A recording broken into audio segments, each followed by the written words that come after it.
Welcome back, my friends. Okay, so look, I've already been explaining that this section, it can be long, drawn out. There's a lot of kings. We're going to talk about the pathway kings in England go towards democracy. And I'm going to use this boiling pot theory. And then in France, towards absolutism, or, the king and the monarch having all of the say, or, steam in, again, using this boiling pot theory. It'll make sense. Now, instead of making you guys take notes on this particular section, I am filming it. I am expecting you either to watch it on YouTube and take notes on your own, or I'll send it as an ed puzzle and you can complete an ed puzzle. Because let's be real, no one's going to remember this come now, senior year, 19, 20, 21 years old. But there are a couple things that I will be teaching, like the Battle of Hastings, the Norman Invasion, William the Conqueror, all the fun stuff. Okay, well, let's go.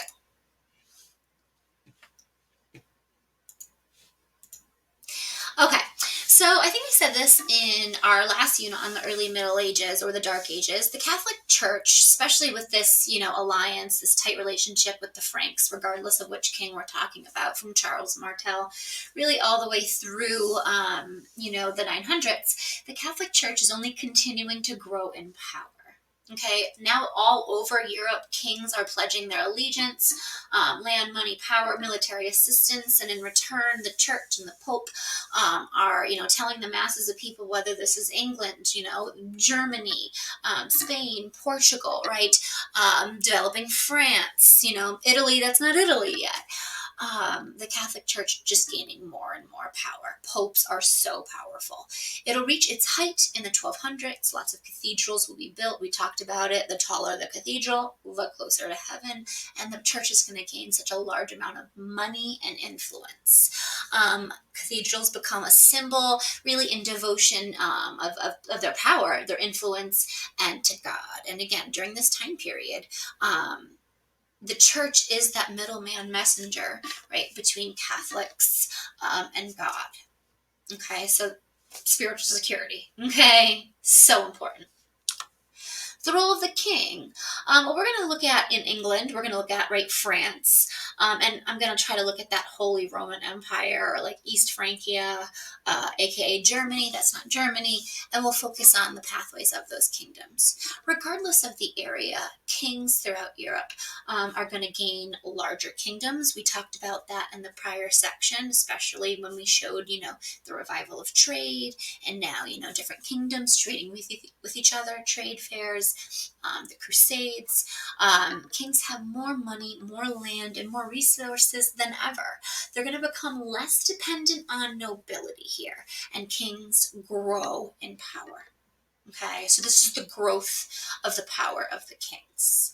Okay, they don't need nobility as much, and you're going to see slowly, now that peasants and serfs have specialized, right, in trades, and we have a middle class, like I taught in the previous section, the kings rely on the middle class, okay, and less on this kind of nobility, aristocratic tradition. So we'll talk about this in class, the boiling pot theory. Basically, France is going to be led by absolutism, and that's why they're going to have a French Revolution. Steam in, meaning the pot is in, or the top is on the boiling pot of water, and you're going to see an overflow.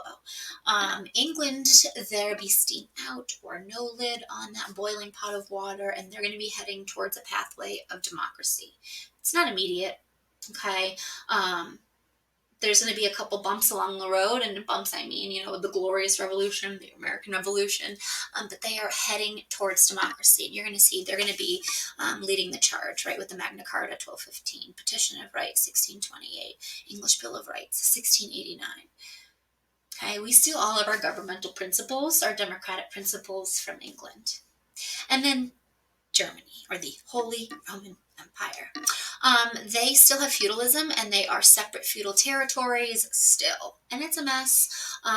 There's a Holy Roman Emperor who doesn't really have power. Instead, the powers align with the local princes. Like I said, feudalism is really existent here, and so they're a little behind. Okay, path towards democracy. England is going to develop a system in where, yes, there is going to be a king, but you're going to see as I transition through, the king's power will eventually be shared with a legislative or lawmaking body known as Parliament. We have a lawmaking body. It's called Congress. And guess what? Our bicameral or two-house chamber, right, of Congress, House of Reps, Senate, is modeled directly after the English Parliament. Senate after the House of Lords, okay, the upper house, and then the House of Commons, House of Reps. We're not original. Okay, so 1066, known as the Norman invasion or the Norman conquest of England. So the English King Edward will die without an heir. Two people will claim the throne, and yes, warfare will ensue. So the first will be Harold, which is the dead King Edward's brother-in-law. Okay, so he was married to Edward's sister. He claims the throne. Edward's cousin, who happens to be the Duke of Normandy, so he is Norman, that means he is French, but also he's got Viking roots, right? So these Normans, named after the Northmen, aka the Vikings, while yes, they carved out a pocket of France and now they speak French, they fight as vicious as their Viking roots. And so William, the Duke of Normandy, is Edward's cousin. You're going to see, like, everyone marries each other. Cousins marry each other. Oh, the web of Europe. So, both men claim the throne of England. Okay? You would think the French guy from Normandy who's got to sail across the English Channel, right, and invade, he has less of a chance to win. But he's one heck of a fighter, right? He is known as Duke William, and he's about to be known as William the Conqueror. So this epic battle, known as the Norman Invasion or the Battle of Hastings, takes place in 1066. William, a Norman, right, or a French warrior, right, coming from Normandy with those Viking roots. He'll travel to England with his Norman army. They speak French, and they will easily defeat Harold and his army, and they actually execute or kill Harold in battle. He is then crowned William the Conqueror, and what do you know? He's crowned King of England, right, on Christmas Day, 1066. What a coinky-dink. December 25th, 1066. Any significance? Charlemagne was crowned Holy Roman Emperor. Christmas Day, 800. There might be a pattern here. Okay, this is a really epic battle. It's known as the Norman Invasion. I want you guys to know it as the Battle of Hastings. We might even watch like a little clip in class. So now we have King William of England, William the Conqueror. Now it's a little confusing here because England's kind of foreign to him. He doesn't really speak English. He'll learn. But here's what he's going to do. Okay, he knows these English nobles, they're out to get him. So he will take all of the English nobles' lands, and he'll be like, all right, bye-bye, see you later. And he'll replace them with his loyal Norman French nobles. Again, with those Viking roots. Why? You can trust him. However, he's going to keep many English traditions so that way the people of England will be like, all right, this guy isn't so bad. He's trying to adapt.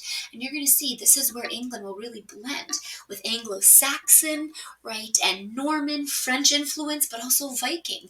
And it's really interesting, right, the history of England, or at least I think so. So William the Conqueror, right, a French or Norman king, will create, right, new precedents with replacing the English nobility with Norman nobles or French nobles. He's keeping English traditions like the Great Council. Okay, this is like before Parliament exists. It's this council that advises the king, right? The Great Council, and he keeps all of English law.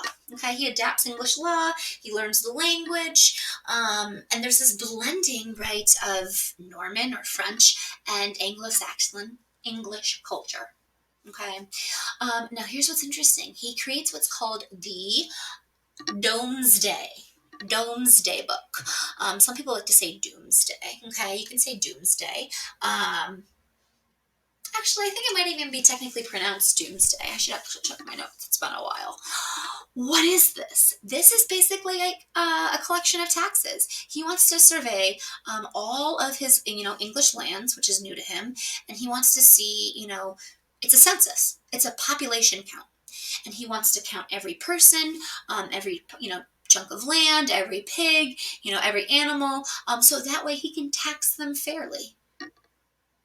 Should a noble not pay taxes who has tons of money, but Farmer Joe, who can barely spare, a pig, starving to death, pays a ton? So this is actually kind of interesting. This census or population counts for fair taxes is a good thing.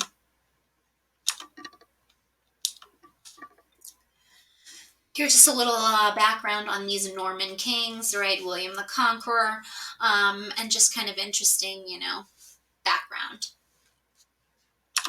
Okay, let's move on here. Let's get to Henry II.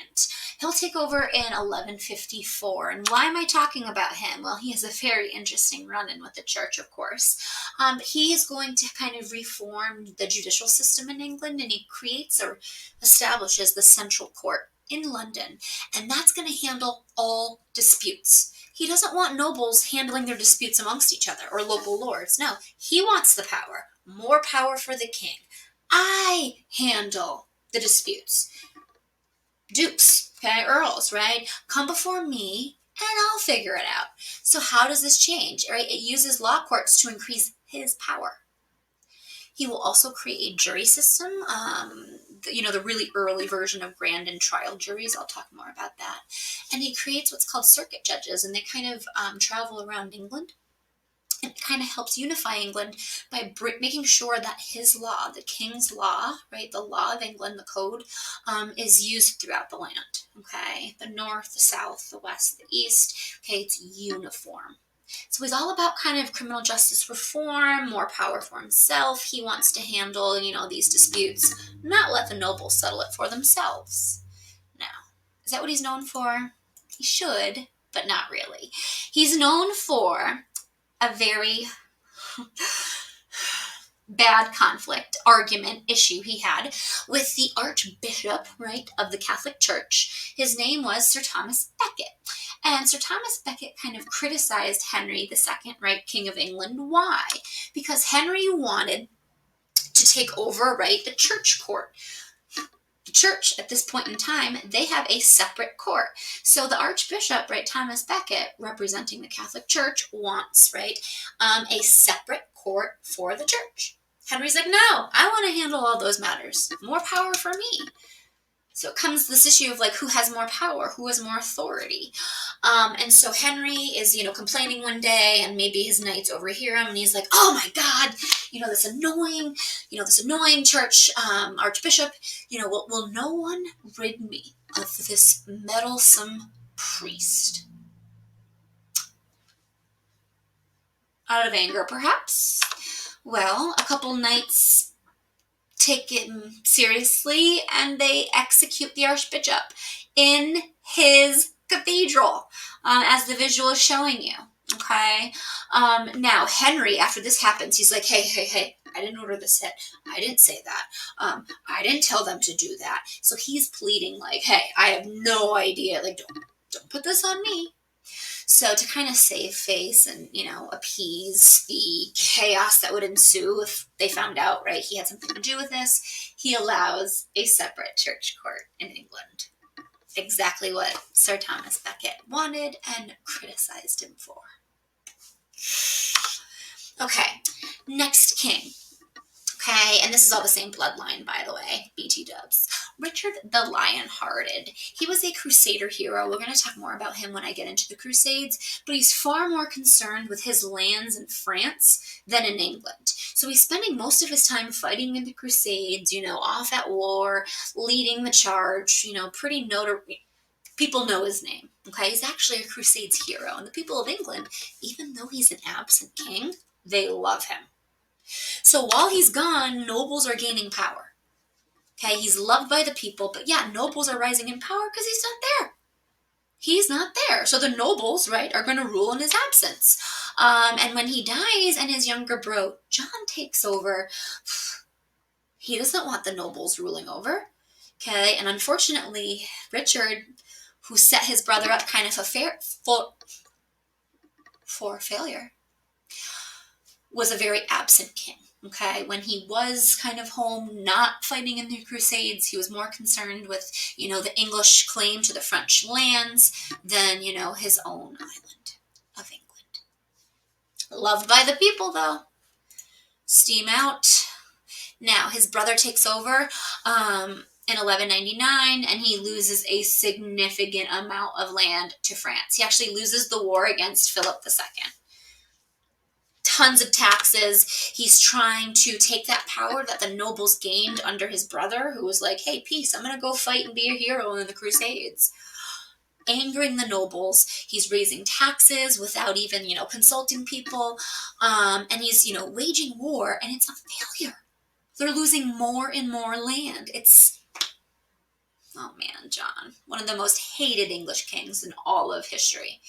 And he's ignoring the law. He thinks he's above it.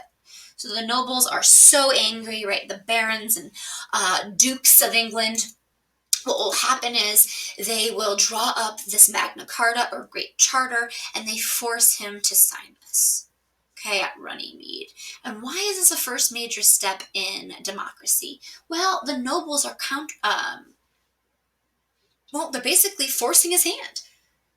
Okay, they're surrounding him and saying, sign this. Okay, this gives us the power, the freedom, right, the liberty that we deserve. You're abusing your power. You are not following English law. You think you're above it. And if John doesn't sign this because he's surrounded by the nobles, he'll be overthrown. Okay, the Great Council's on their side. And so he signs it. He will go back and, not really follow it, but he signs it. And why is this a major takeaway?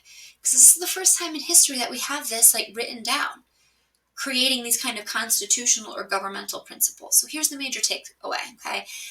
You can't just raise taxes because you feel like it because you're king. Okay, no, taxes must be approved by the Great Council. Okay, the Great Council will eventually become Parliament. Just like in America, okay, presidents can't just, increase taxes. No, Congress, okay, or the state level legislature, they're the ones that create, right, taxes, if passed. See how we're taking these same principles? It's 1215. All trials are held by and before your peers. And it's saying that the king is not above the law. He's subject to the same laws of the land as the rest. Now, I need to be explicitly clear here. During this time period, these freedoms were only granted to nobles. The nobles aren't going to fight for Farmer Joe. This is 1215. Feudalism still exists. They only cared about their own. So right now, okay, with this Magna Carta, it gives individual freedoms to nobles only. It won't be until 400 and something years later, 1628 with the Petition of Right, that will expand these Magna Carta protections to basically everybody of England. Sort of. Except that King Charles I won't follow that either. Okay, other important changes. Edward I will officially establish Parliament. It's now a bicameral or two-house legislature, okay? Bicameralism. The House of Lords is created in 1215, right? That Great Council by the Magna Carta, and then the House of Commons will be added later on, okay? And the king and the parliament should have an equal say. So that's why England's heading towards, very slowly, this pathway towards democracy. People having more of a voice, more representation, more of a say. Absolutism, France. I'm going to post this in the next video. Stay tuned.